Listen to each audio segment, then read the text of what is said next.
My name is Furchtgott-Roth here at the Hudson Institute, and today we're going to be discussing a wonderful new book, A Guide to Good Money.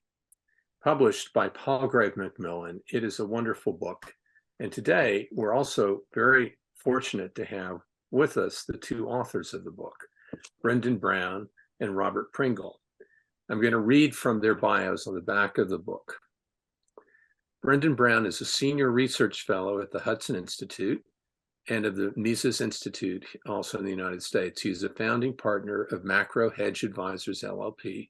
Formerly, Brendan was head of economic research at Mitsubishi UFJ Financial Group. His areas of expertise include monetarism in theory and practice, Austrian School monetary economics, European monetary integration, Japanese monetary issues, the global flow of capital, and international financial theory. Brendan has published many books on contemporary finance and financial history. He received a PhD from the University of London, an MBA from the University of Chicago, and an MSc from the London School of Economics, and an undergraduate degree from Cambridge University. Also with us is Robert Pringle, author, editor, commentator, entrepreneur specializing in money, banking, and capital markets. A former editor of The Banker in London, he was the first director of the Group of 30 Institute on Monetary Affairs, now based in Washington, D.C. In 1990, he founded the Central Banking Publications, a financial publisher specializing in public policy and financial markets, and remains chairman. Robert has monitored and commented on changes in financial markets and the monetary policies of central banks around the world for more than 40 years. He has published several books and edited more than 50 volumes of collected papers, surveys, and training manuals for policymakers and market regulators. He holds an MA in economics from King's College, Cambridge. Gentlemen, welcome to the Hudson Institute and to this event in which we're going to review your wonderful new book. Thank you so much for joining us today. Why don't we have a brief overview of why this is an important book now? Well, thank you very much for your introduction, Harold. Money is not working well, whether at the level of the individual or society. Individuals have suffered severe erosion of real wealth by inflation shock and fear the devastation of asset inflation turning into asset market bust. Through the last decade, there was almost perpetual monetary repression, meaning rates manipulated down to zero or negative levels. The last 3 decades have been a story of economic disappointment and opportunity lost, including the largely wasted miracle of IT economy of the late 1990s, the giant asset inflation culminating in the great financial crisis of 2008-9, and the great economic sclerosis of the second decade of the 21st century, dominated by the advance of monopoly capitalism. And then to top it all, we come on to a great pandemic and war inflation of the past 3 years. Bad money is the common source of all those woes, for you wouldn't know it from the political arena in Washington, Berlin, or Tokyo, where there is virtually complete silence about the case for monetary reform. Now we are most likely at the start of the great Fed disinflation. How great it is a matter of conjecture, because the Fed is administering blunderbuss rate rises without any monetary compass. The likelihood of this sequence from great inflation shock to great disinflation shock, generating economic and financial woes, has to be high. In writing this book, Robert and I have been inspired by an idealistic vision. The replacement of the present bad money regime by a good money regime is the essential step to a renaissance of competitive capitalism and freedom. Before handing the floor over to Robert to introduce you to our book, I will briefly describe where our ideas stand in the history of monetary events. I will conclude by highlighting the flaws of the present regime, which we describe as the 2% inflation standard. The bad money regime in place since the mid-1990s came to power in the aftermath of the aborted monetarist experiment of the early 1980s. That experiment ended in the United States, not because of intrinsic failure, but due to the second Reagan administration seeing dollar devaluation as crucial to electoral success through 1986 and 1988. The end of the experiment was duly followed quickly by a new flare-up of inflation in the second half of the 1980s, characterized by both goods inflation and asset inflation, culminating in a prolonged recession of 1990 to 1993. Then in the mid-1990s, there was a fork in the monetary road under the sunshine of an IT boom. Would the US take a path to the good money ideal, or would it go down a twisting road to nowhere, or at worst towards seriously bad money? In the book, we have no doubt about the answer. Whether in Europe, which scrapped the Deutschmark and embarked on a flawed monetary union, or in the US, where in the late mid-1990s, the Greenspan Fed adopted the false route, went down the false route, starting the journey along to the 2% inflation standard. This is a deeply flawed system. It depends on the Fed steering interest rates based on a powerful econometric model based in neo-Keynesian economics. There is no explicit constraint on the supply of money in this system. Yet such a constraint is fundamental to preventing the machinery of money from getting out of control and becoming the monkey wrench in all the other machinery of the economy. Further, the 2% standard has no respect for a crucial natural rhythm of prices in a capitalist economy, where prices rise and fall according to productivity, growth cycles, actual business cycles, and natural scarcity and abundance of commodities and more generally resources. The operation of a 2% standard suppresses that rhythm and thereby directly powers cycles of asset inflation, as we outline in our book. Under a good money regime, the dislocations of a pandemic and then the Russia war would have seen a rise in prices of around 2 to 3% in total, followed by an eventual fall of the same amount. Instead, we have had the unfinished drama of great inflation, both in asset markets and in goods and services. I pass the floor to Robert to tell you how the good money proposals in our book would carry us forward to a better place.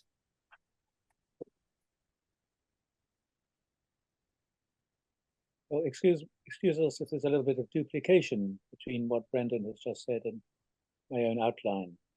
But as he indicated, this book is a guide to how the money system works today and how it might work in the future. Brendan and I aim to make the subject comprehensible and interesting to people who want to follow what is going on and who would like to know more about monetary problems at both national and international level, but who feel they may lack the detailed knowledge required to follow the debates among academics. We focus on the big issues, how and why, how the money system matters to all of us, why inflation arises and spreads, how financial crises occur, and why governments patch things up, but often in the end fail. We, the authors, present a point of view. We take sides. There is good money and there is bad money. Good regimes treat everybody equally. Bad money regimes are easily manipulated by a minority. We devote one part of the book to the question, what is the essence of good money?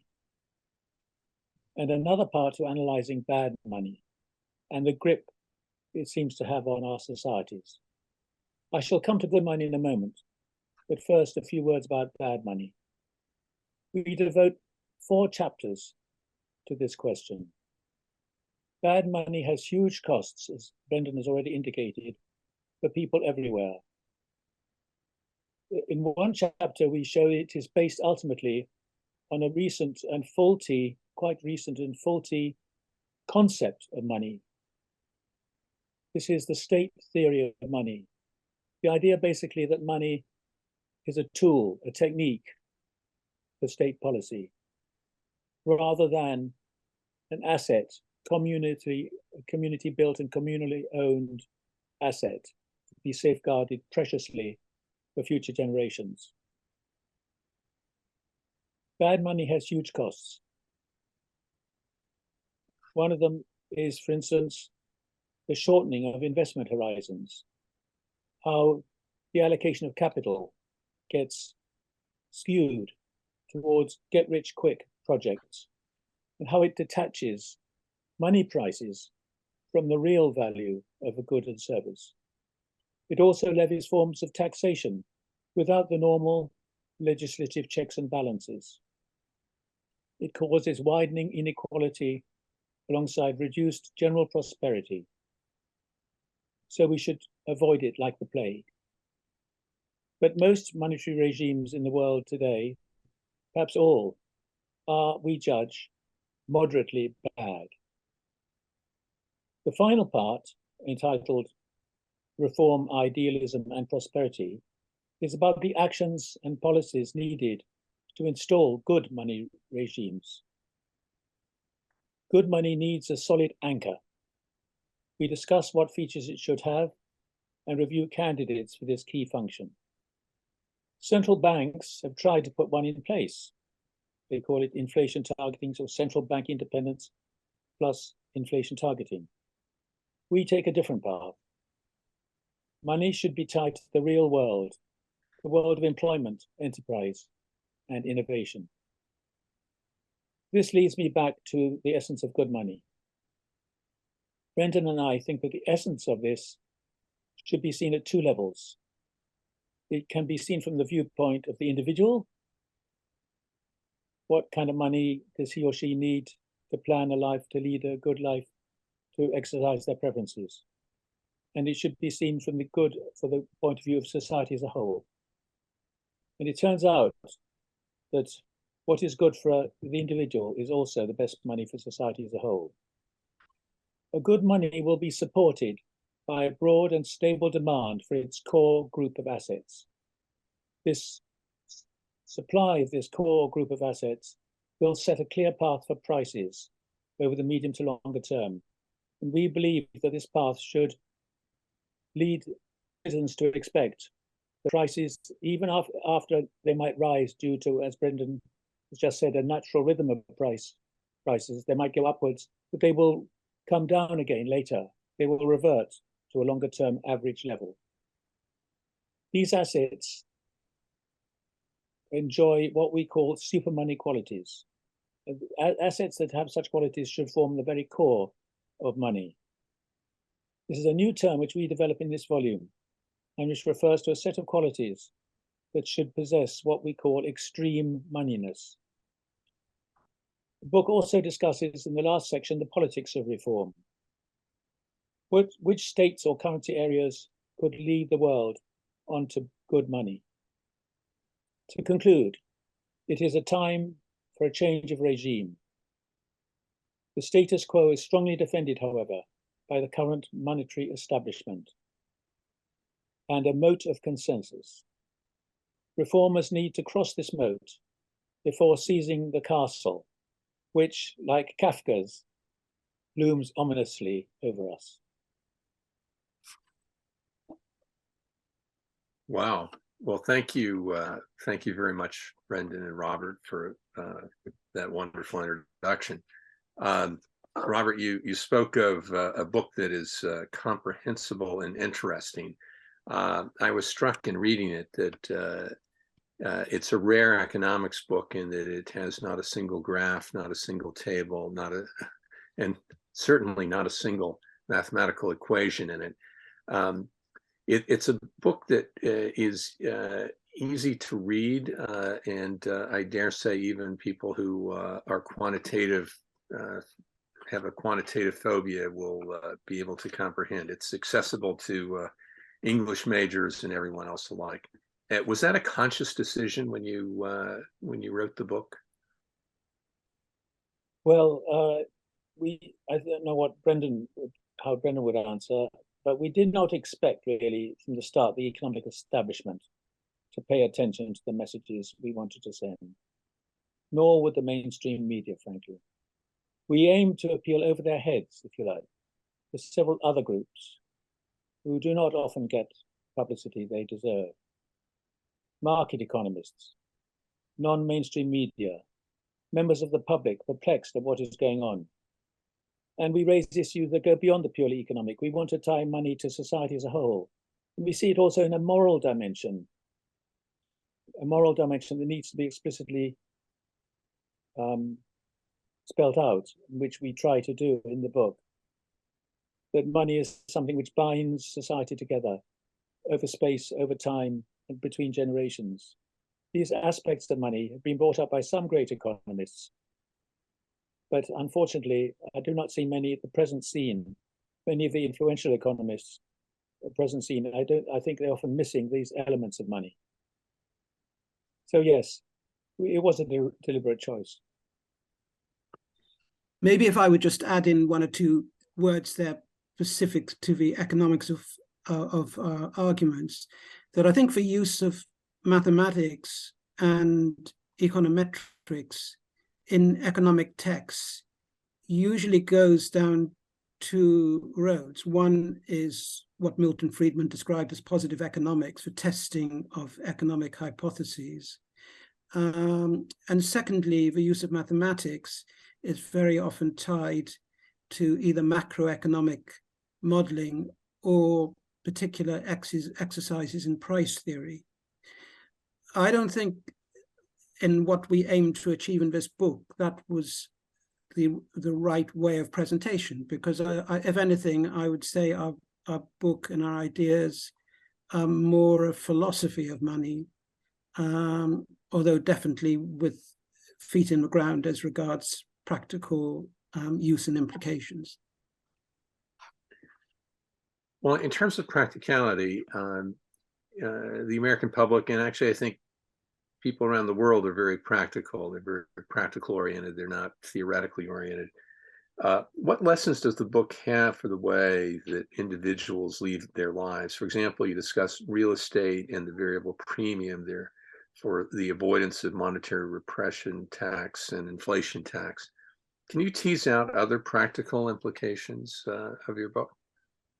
Yeah, I would mention two or three themes we develop in the book. One is, in a world of asset inflation dominated more generally by monetary inflation, outcomes for long periods of time determined not by real wealth outcomes for society as a whole, but what is happening speculatively in markets.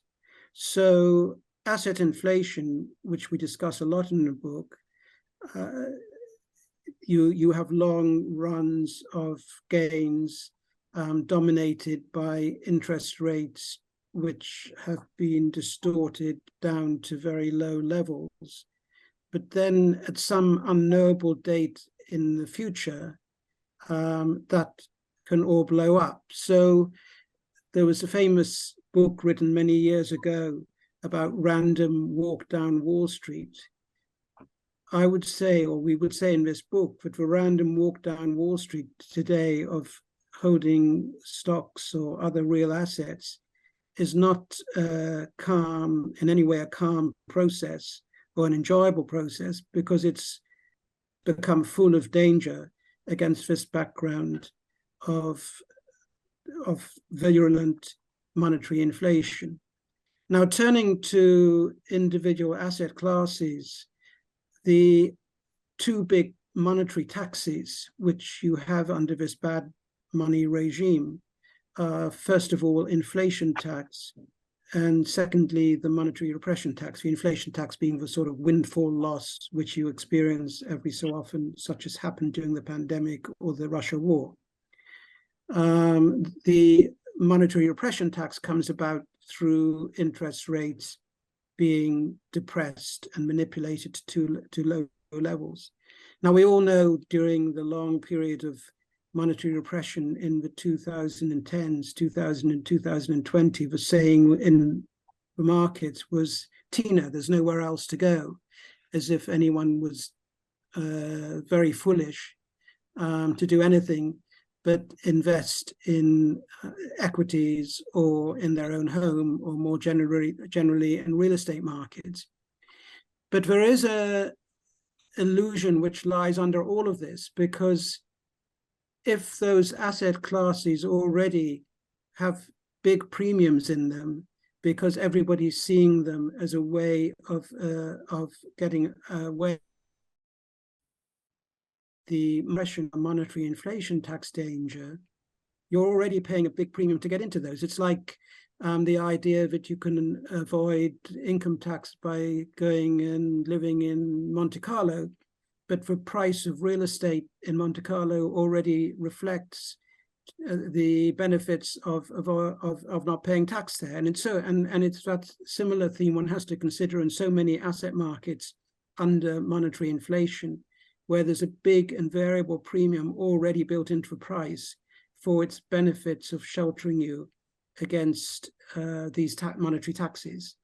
And bottom line here is the individual has to be very much aware of what's already built in there before he jumps into anything as safe haven or protected against those dangers. Thank you for those comments. The book is filled with suggestions about how to get to a better monetary policy, and I'm sure readers like myself are going to wonder, how do we get there when there seem to be sort of political agency problems, if you will.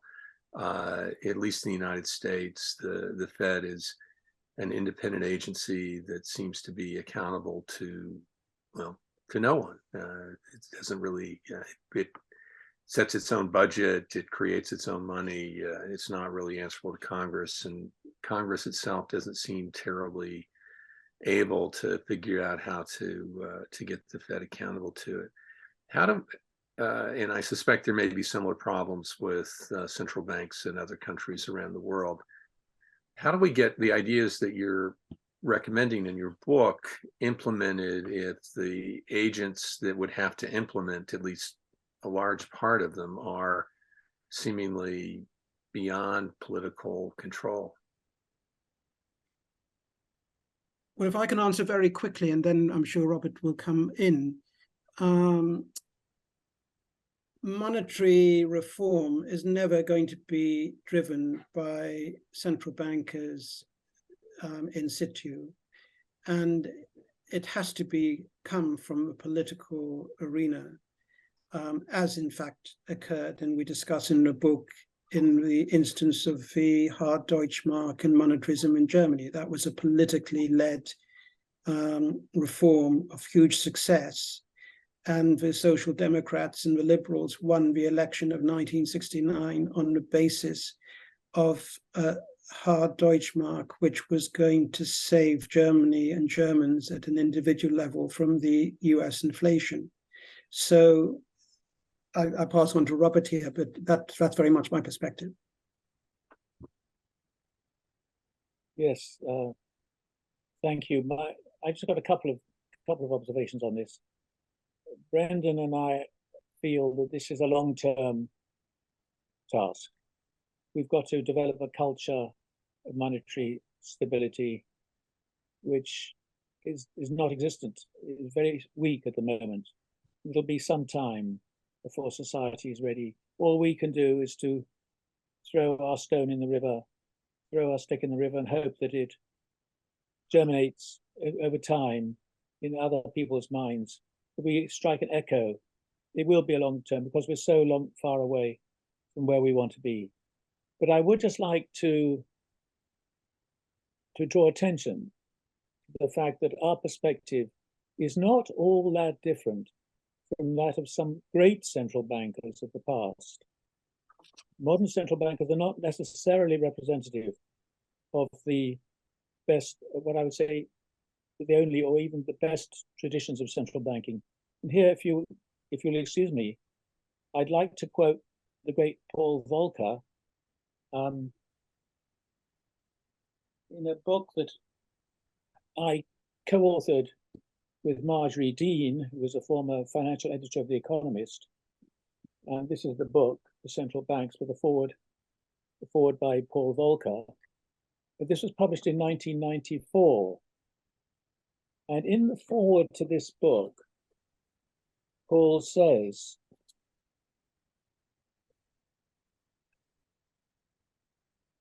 "It is a sobering fact that the prominence of central banks in this century has coincided with a general tendency towards more inflation, not less. By and large, if the overriding objective is price stability, we did better with the 19th century gold standard and passive central banks, with currency boards, or even with free banking. And this is interesting, the truly unique power," Paul goes on to say, "the truly unique power of a central bank, after all, is the power to create money. And ultimately, the power to create is the power to destroy." And in a late interview I had with him in 2014, I interviewed Paul several times. This was for central banking, when we gave him his Lifetime Achievement Award. He expressed dismay at the preoccupation of that generation of central bankers with deflation. He said, "Although I was born just before the Great Depression and in my youth, I lived through that. In my adult life," he said, "I've never spent one day worrying about deflation." In other words, that's not the issue. He was already concerned that central banks are going on the wrong track. And I feel Mr. Volcker would be quite horrified to see what's become of central banking since he passed away. So in a sense, I think Brendan and I are trying to reconnect not only with another tradition of monetary thought, but with a tradition that has been maintained by some of the greatest of central bankers in the past, but is not being maintained at the moment, unfortunately. A repeated theme in your book is that the United States monetary policy is exported around the world and has been for decades, and that other countries imitate our bad monetary policy. Could you expand on that theme a bit? Why do other countries imitate the United States on monetary policy?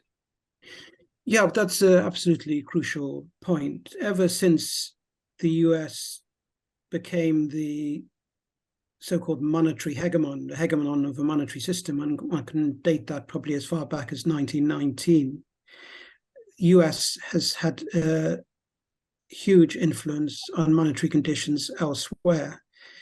Now, that could have been used very much to the US advantage and to the world's advantage in terms of peace and prosperity. But instead, almost throughout this period, 100 years since 1919, US hegemony has been used in an inflationary direction. And that includes even the decade of the 1920s, where US monetary inflation led to powerful asset inflation in US and abroad, and most critically in the Weimar Republic, featuring eventually the complete bust of the banking system there, with terrible consequences at every level. Now, we argue in the book that if the US had pursued or pursued a good money policy throughout, the US would have gained and the rest of the world would have gained. It's the opposite of the comment attributed to Treasury Secretary Connolly that the dollar's everyone else's problem. If that's a failure of US policy rather than a success. And if the US has a good money regime, the rest of the world in following that, and they would follow that, would avoid the upsets and squanders of the repeated cycles of asset inflation and deflation, booms and busts, and the better outcomes there would also serve the US at a geopolitical level. Now, there is one very important follow-on from all of this. The restful world doesn't have to follow US bad money regime. I mentioned already how in the late 1960s, Germany decided not to follow that and instead pursue national good money, the hard Deutschmark, and defy the US monetary lead. And in doing so, in many respects, Germany played a key role in the eventual fall of the Iron Curtain and building up resentment to Russian dominance in Eastern Europe. The Deutschmark became the chief circulating form of savings in most of the East European bloc. And Germany itself, by defying the US lead, enjoyed considerable growth and prosperity through the 1970s and 1980s. That all spectacularly turned round with the fall of the Deutschmark and its replacement by European Monetary Union, because the ECB, ever since it opened its doors in the late 1990s, has basically been very much a satellite of US monetary policy. It had no independent monetary regime. It adopted all the same flaws of inflation targeting, currency manipulation, and of course it ended up in the same sequence, if not worse than the US, of a financial crisis in 2010, and then leading on to all the economic sclerosis of the last decade. And Japan also is a very important example, where Japan briefly has flirted with the idea of having independence of bad money in the US, but it's never taken it very far.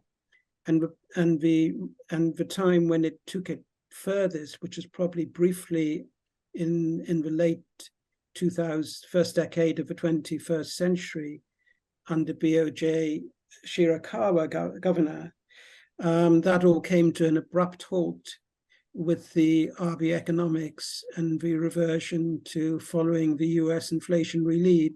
And the pity of all that is that a hard money yen could have played such a role, similar to the hard Deutschmark, in building up peace and an alternative to growing Chinese domination. And these are all themes we develop in our book. If I may just add a personal footnote, what Brendan has just said. When I was at the group of 30, Ottmar Emminger, I got to know Ottmar Emminger quite well. He was a member of the group when I was director. And this was the late 70s, early 80s. And he often described the way he developed this, or helped to develop as the architect of this hard Deutschmark that Brendan's been discussing. And he mentioned how difficult it is with the preponderant hegemony of America to establish an independent monetary policy and monetary policy zone. And he used to describe it as being in bed with an elephant. How can you get away from this monster that's right next to you, that is tied to 66 currencies at the moment, are tied to the dollar? So it's very, very challenging to establish a hard, but he and Japan for a time, as Brendan has said, and we describe in our book, managed to defy the US monetary hegemon for a time. Robert, in your description of the book, you were describing something that sounded an awful lot like Adam Smith and the Invisible Hand to me, at least. It was your description was essentially good money was that's good for the individual is the same good money that's good for the national economy. I was very struck by that. Could you, because the book really is about this concept of good money, and we've talked about it, and you describe it a bit in your overview.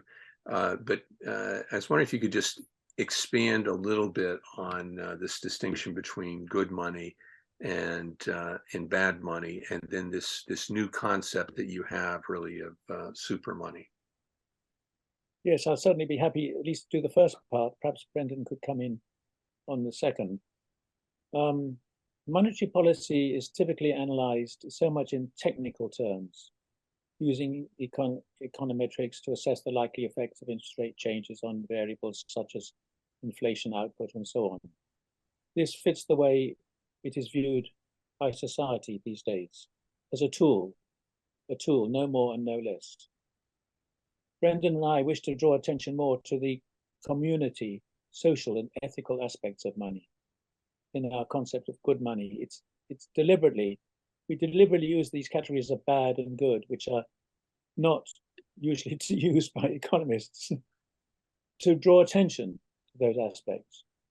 We see good money and good money systems as crucial social and economic assets to be gradually built up by the community, a process that can take years. Good money should be esteemed. And I think this does relate to Adam Smith and to other great economists like Jevons, for instance. Money should be esteemed by the people at large, not just by the economists. It is something that belongs to the people. In America, of all places, should be in the lead in protesting against monetary taxation, this hidden taxation without representation that is embodied in modern money. Good money rests on popular support and consent. Congress, you mentioned Congress. Congress can actually take control of the Fed at any time it wants. Fed is a creature of Congress, but there's very little, at least, effort in Congress to develop this idea of good money is resting on popular support. Good money is not just fulfilling the usual functions of money, but it must have moral authority, including authority over the government of the day. Now, when I put this to a group of British parliamentarians last week, they laughed. They said, "You're asking for a constitutional role for money, rule, according to the Constitution. We don't have a constitution in the British system," they said. And one MP said, I break the rule, 10 rules every day. You can't introduce a constitutional level. This goes back to people like James Buchanan and so on, who wanted a constitutional level amendment. But do you need it? Good money should be something which comes out of Congress, out of the popular demand for good money. It should not be something which is imposed by an elite. Perhaps Brendan can come in on the super money aspect. Yeah, super money aspect. The thinking behind this is that if we look at good money regimes, whether the gold standard before 1914 or some of the better examples of the monetarist experiment, the key ingredient of success here is first a tight constraint on the supply of money, and I mean here base money. I come on to this a bit more detail. And secondly, a demand from a demand side, a stable and broad demand for that money. Now, when we're talking about monetary systems, monetary base, which is made up of circulating cash and reserves held by the banks, plays a very special role, because in fiat money systems, that base money is directly under the control of a central bank.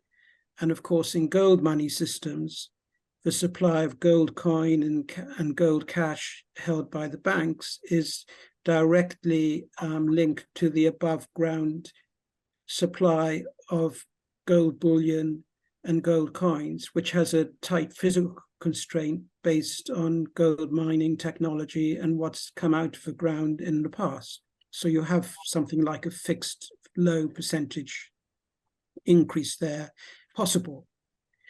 Now, to have a broad and stable demand for this monetary base has to be made up of components which have a very great appeal, a special appeal to individuals based on what Robert described as a very intense monetary quality.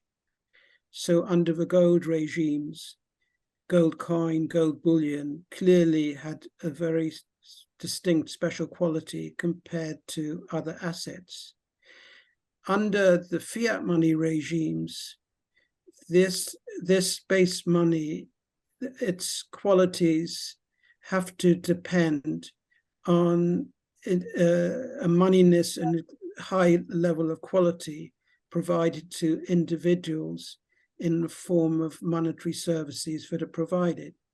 Now, in the case of bank reserves, a key aspect of bank reserves which make them under a classical monetary system so much in demand is that they can be an immediate form of payment. Banks, by holding these reserves, can satisfy variable demands for cash or transfers between banks. So there's a strong reason for holding them. And when we come to banknotes or other components of monetary base, they, as bearer certificates, essentially instantly transferable, have very special qualities. So that intrinsic quality, which we describe as super money qualities, is a key part of producing the conditions in a monetary regime where you have low, tight constraint on supply coupled with strong and stable demand for these monetary base assets. And just to round that discussion up, what we have had under the present monetary regime is the very opposite of that, because we had, crucially, in 2008, the decision of the Federal Reserve to pay interest at a market policy rate on reserves. And simultaneously, we had a huge expansion of lender of last resort and too big to fail, which meant a big weakening in intrinsic moneyness or reason for banks to be holding reserves other than to earn interest. So that is all part of the thesis we developed in the book about how, in the way to good money, we have to get back under a fiat regime to a system where reserves pay no interest. There's no longer this intense backup of lender of last resort and too big to fail to the banks. And we have, in consequence, a strong and stable demand for this monetary base. I'm struck in the book by this, as you describe it, trying to go beyond the usual audience for books on monetary policy and to go to ordinary people. And part of this is you use these moral terms. There's good money and there's bad money. And good and bad and morality generally are concepts that economists shy away from and don't really want to get involved in moral concepts. And again, I think this was just a conscious decision on your part to attach this, perhaps in part because of the truly bad consequences of bad monetary policy. Yeah, may I follow that, Harold, if I may. Yes. Thank you very much.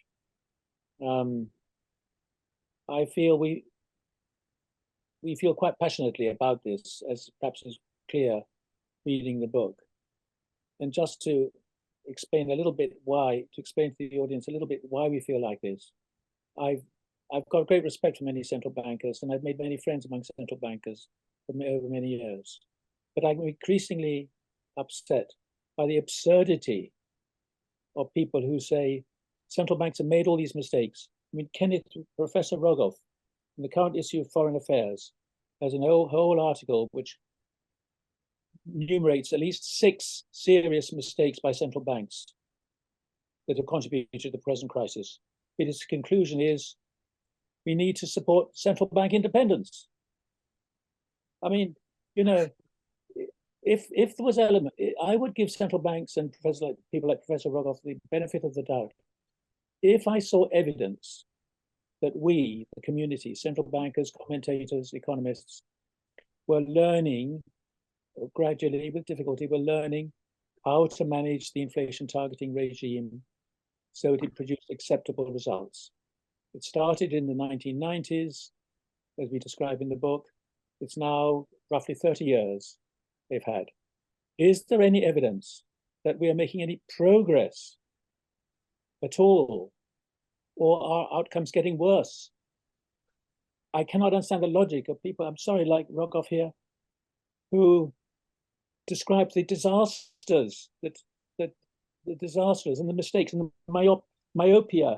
He talks about myopic thinking of central banks, having waited far too long to raise interest rates, undermining this and that. And, you know, the central banks induced a deep downturn.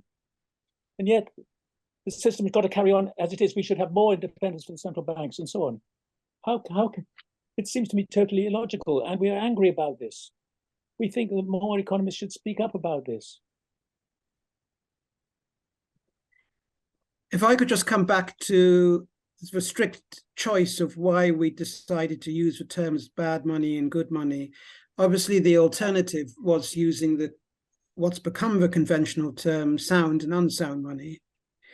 And we concluded that they had become so tainted in many respects with double and treble meanings that we would go back to what had been used originally in the classical literature. And I suppose if you go back to Gresham's law and bad money driving out good, that was the term that was used. So that's another perspective to our choice.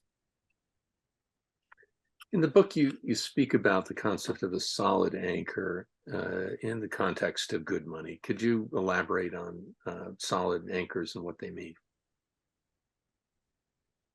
Maybe if I start here, under a gold regime, gold is the anchor to the system, meaning that the supply of the base money is restricted or can't grow more than the physical supply of gold above ground. So that is the way in which the gold standard system is anchored. In a fiat monetary regime, such as we've had largely since 1919, anchor applies to restrict the growth and supply of base money and prevent the demand for money veering far out of line with the supply of money. The supply of money cannot go far ahead of a demand because of the way in which the anchor holds everything together. Now, in a good money regime, we have a solid anchor, meaning that that supply is firm but flexible relative to absolute supply and also to the demand. In the various bad regimes we discussed, either there's no anchor at all, or the anchor is not functioning as it should.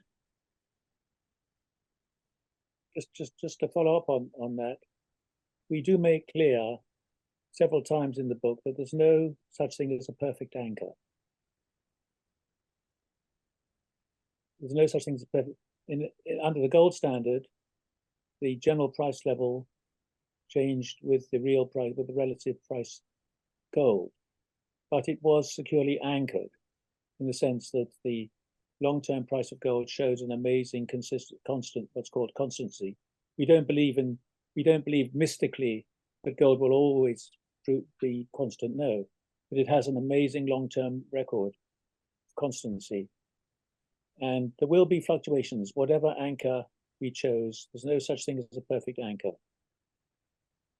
But an anchor with all its imperfections, so long as it's solid enough, and so long as people understand. The thing about gold, another moral aspect of gold money, was that even a child could understand money is gold, it's valuable. Money is gold value. Anybody that society could understand this concept.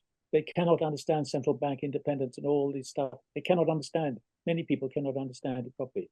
So although there's no such thing as a perfect anchor, an anchor rooted in the real world, tied to real claim assets or claims on real assets, is likely to be better for society than having money guided by a body of economists using their discretion. In chapter 12 of your book, you discuss the possible use again of gold as an anchor for good money. Could you tell us a bit about how that might work and how we might get to such a situation? Well, we spend quite a lot of words in one chapter of a book discussing how the US could unilaterally return to gold anchoring its monetary system. And that would largely involve monetary base essentially becoming convertible again into gold coin or indirectly into gold bullion. The more complex issue to discuss beyond that is how a US conversion to gold would leave the rest of the world and how the rest of the world would or would not adopt itself to a fixed dollar gold convertibility. There's a big issue, as you're sort of hinting at, I think, and I pass on to Robert to discuss this in more detail. There's a very big issue as to how to manage the re-anchoring process, because any decision to have a convertibility between dollar and gold again at a fixed ounce equivalent means that there's a huge unknown as to how much gold that's hoarded out there in the world will be converted into the new solid gold-backed dollar. If it's a huge amount that comes back into the dollar, you could actually have a starting period of years during which prices in the US would rise quite strongly before a new base was found. If, on the other hand, you have very little dishoarding of gold internationally, the US may, for some time, find that there's a shortage of gold and interest rates, for example, would be high for a considerable period, and you would actually have prices falling. There's no magic wand which will get you around that re-anchoring problem in either direction, and it has to be seen and judged as a cost, potential cost to settle against the long-term benefits of re-anchoring. Brendan, Robert, thank you so much for discussing your wonderful new book. Again, it's a guide to Good Money. It's available online at your favorite online book distributor or at bookstores where fine books are sold everywhere. Thank you again, and we look forward to seeing Brendan and Robert again here at the Hudson Institute soon.